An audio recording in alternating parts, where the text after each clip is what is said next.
Bonjour à tous, c'est Mika. Bienvenue dans cette nouvelle vidéo. Aujourd'hui, on va parler du Mac et de l'iPad. Vous êtes beaucoup à vous poser la question, qu'est-ce que je choisis entre un Mac et un iPad? Il faut dire que les deux produits, selon l'usage, peuvent être redondants et la notion d'ordinateur est un peu ambiguë. Même Apple le fait sous-entendre, notamment dans certaines publicités. Hey, hey, what you doing on your computer? What's a computer? Et oui, question existentielle, qu'est-ce qu'un ordinateur? Un ordinateur, ça peut être n'importe quoi, chacun a sa propre notion. Disons que ce qui va différencier principalement les différents ordinateurs entre eux, c'est l'interface utilisateur. Un iPad et un Mac sont des ordinateurs. Ce qui diffère, c'est que le Mac a une interface qui est, à mes yeux, rigide. Alors, c'est pas forcément péjoratif, loin de là. Rigide, ça veut dire que c'est une expérience d'ordinateur qu'on connaît depuis le premier Macintosh, c'est-à-dire avec un clavier et une interface de pointage, soit le trackpad, soit la souris. L'iPad, c'est exactement l'inverse, c'est-à-dire que vous avez un écran et l'interface de pointage, c'est votre doigt. Alors forcément aujourd'hui on a des nouveaux comme le Pencil ou le Keyboard, mais l'iPad est conçu pour fonctionner avec un écran tactile.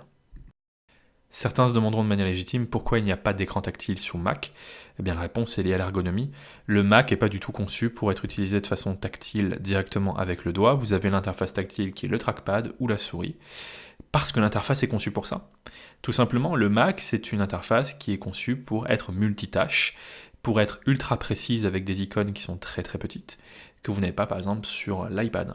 Alors la partie multitâche pour moi c'est le gros avantage du Mac, c'est pouvoir avoir 36 fenêtres ouvertes en même temps, vous pouvez avoir n'importe quel type de fenêtre et jongler l'une à l'autre, créer des bureaux, alors ça c'est franchement génial. Vous voulez travailler sur un document mais vous avez trop d'applications ouvertes en même temps, créer des bureaux. Vous avez par exemple les possibilités d'avoir plusieurs utilisateurs sur un Mac alors que ce n'est pas possible sur un iPad. Voilà, pour moi le Mac est la machine multitâche par excellence. À présent, on va parler de l'iPad. Alors l'iPad est une machine qui peut être multitâche comme le Mac, mais le gros défaut actuel de l'iPad, c'est que c'est un produit qui n'est pas flexible. Alors ça va changer à la rentrée, c'est-à-dire que vous aurez la mise à jour iPadOS 13 qui permettra, par exemple, de connecter des disques durs externes ou des clés. Alors c'est tout con, mais pour beaucoup de personnes, c'est vraiment un frein à l'adoption de l'iPad comme ordinateur. Ça changera, et c'est pratique, parce qu'imaginez vous êtes en travail de groupe, que ce soit à la fac ou en entreprise, vous devez partager des fichiers, eh bien la solution actuelle c'est AirDrop ou Mail. Non, c'est pas efficace, parce que tout le monde n'a pas un écosystème Apple autour d'eux au niveau professionnel ou étudiant, et enfin vous allez pouvoir partager entre vous des systèmes, des fichiers directement via clé. L'autre point à soulever sur l'iPad, c'est les capacités de multitâche. Alors, elles sont possibles, Apple fait des efforts chaque année dessus pour faire du multitâche, mais personnellement je trouve ça pas super efficace, tout simplement parce que c'est brouillon.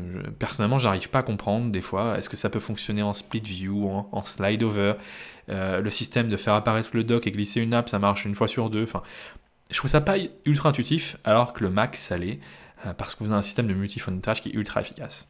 Alors c'est possible, je dis pas que c'est pas possible de le faire, mais pour moi c'est un point négatif. Mais le gros point de l'iPad, c'est que c'est un appareil créatif. Vous connectez dessus un Apple Pencil, vous pouvez dessiner, prendre des notes, faire ce que vous voulez, et vous avez un lot d'applications qui est possible dessus, qui est vraiment énorme en créativité, comme Procreate ou Nebo pour le traitement de texte, manuscrit. C'est juste génial. Vous n'avez pas ça sous Mac. En fait, le Mac a une expérience qui est beaucoup plus ouverte. Vous pouvez installer des applications qui viennent de n'importe où. Vous pouvez le faire depuis le Mac App Store ou pas. Mais vous avez la liberté d'installer des applications qui viennent d'autres parcs d'un App Store officiel. Et ça, c'est quand même plutôt sympa. Sur iPad, par exemple, vous voulez installer une application, vous devez faire en sorte, ou voir si elle est présente sur sur l'App Store. Ce qui est pour moi un petit peu problématique dans certains cas, surtout sur des logiciels d'entreprise. Mais le Mac est une machine vraiment conçue pour l'usage créatif en niveau professionnel, comme avec Logic ou Final Cut pour le montage vidéo. Vous pouvez le faire sur iPad, où vous avez GarageBand ou iMovie pour faire du montage, mais ce n'est pas des outils aussi puissants que sur l'iPad, que sur le Mac. Par contre, pour prendre des notes ou pour dessiner, retoucher des photos, l'iPad c'est génial, quoi. Prendre des notes dessus, c'est un vrai plaisir avec le Pencil et la latence quasiment inexistante. Pour la photo, alors vous pouvez tout à fait faire des petites modifs avec Pixelmator Photo, qui est une application vraiment efficace pour changer des filtres, etc.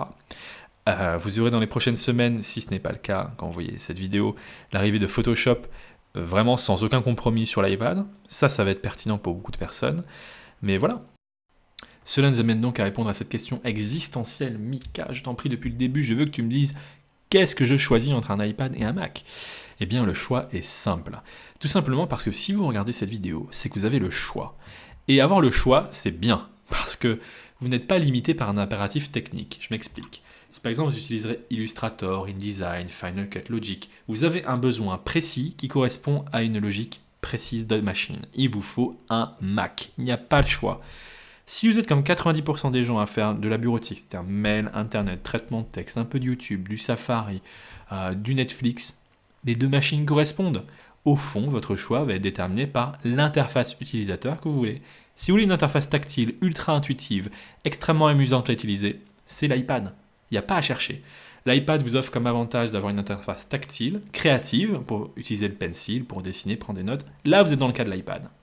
Si vous voulez une machine plus rigide, une expérience de tape beaucoup plus précise avec le clavier, un trackpad avec un curseur où vous déplacez le curseur sur l'écran, où vous avez une flexibilité absolue dans les applications que vous installez dessus, choisissez le Mac. En fait, il n'y a pas de bon ou mauvais choix. Le meilleur choix, c'est celui qui vous semble le plus pertinent. Voilà, j'espère vraiment vous avoir aidé. Si vous avez des doutes, des questions, n'hésitez pas à répondre dans la section commentaires. Et à très vite pour de nouvelles vidéos.